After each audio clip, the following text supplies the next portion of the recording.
સુરતમાં શિક્ષકોની જૂની પેન્શન યોજનાની માંગણી સાથે આંદોલન શરૂ કરી શિક્ષકોએ વિવિધ માંગણીઓ સરકાર સુધી પહોંચાડવા મહામતદાન કર્યું છે। સુરત મહાનગરપાલિકાના શિક્ષકોએ આજે પોતાના પડતર પ્રશ્નોને લઈને વિરોધ નોંધાવ્યો હતો। મહામતદાનનો કાર્યક્રમ યોજીને પોતાની લાગણી વ્યક્ત કરી હતી। સુરત પાલિકા સંચાલિત 44 શાળાને મતદાન કેન્દ્ર બનાવી મતદાન કરવાની શરૂઆત કરાઈ છે। સુરત સહિતના શિક્ષકોની જૂની પેન્શન યોજના લાગુ કરવા અન્ય પડતર પ્રશ્નોને લઈને આંદોલન કરાયું હતું। નગર પ્રાથમિક શિક્ષણ દ્વારા ખૂબ જ મોટા પ્રમાણમાં લડાઈ શરૂ કરી છે।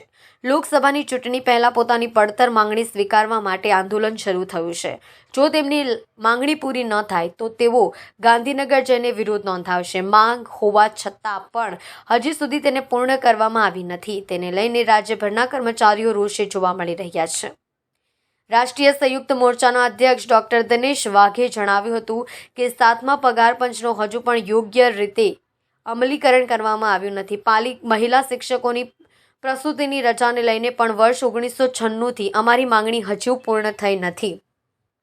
જૂની પેન્શન યોજનાથી લઈને અલગ અલગ માંગણીઓ હજી સુધી પૂર્ણ થઈ નથી, જેને લઈને આજે 44 જેટલા કેન્દ્રો બનાવીને મતદાન કરવામાં આવ્યું હતું। આગામી દિવસોમાં આ મુદ્દે ગાંધીનગર સુધી લડત આપવાની તૈયારી કરવામાં આવી છે।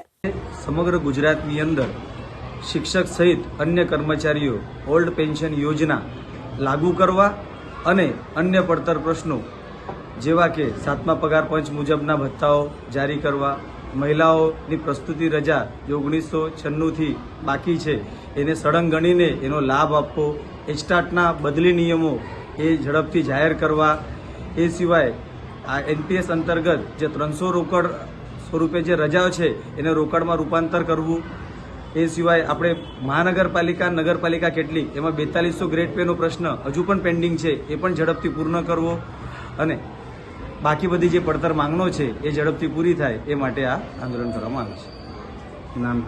મારું નામ ડૉક્ટર દિનેશ વાઘ, રાષ્ટ્રીય સંયોજક રાષ્ટ્રીય સંયુક્ત મોરચા સુરત શહેર। સુરેશ જોશી, મહામંત્રી લિંબાયત ઝોન રાષ્ટ્રીય શૈક્ષિક મહાસંઘ સુરત કોર્પોરેશન। આજની મતદાન પ્રક્રિયાની અંદર સુરત કોર્પોરેશનના 4 થી 4.5 હજાર શિક્ષકો મતદાનમાં જોડાનાર છે અને તમામ મતદાન કરનાર છે।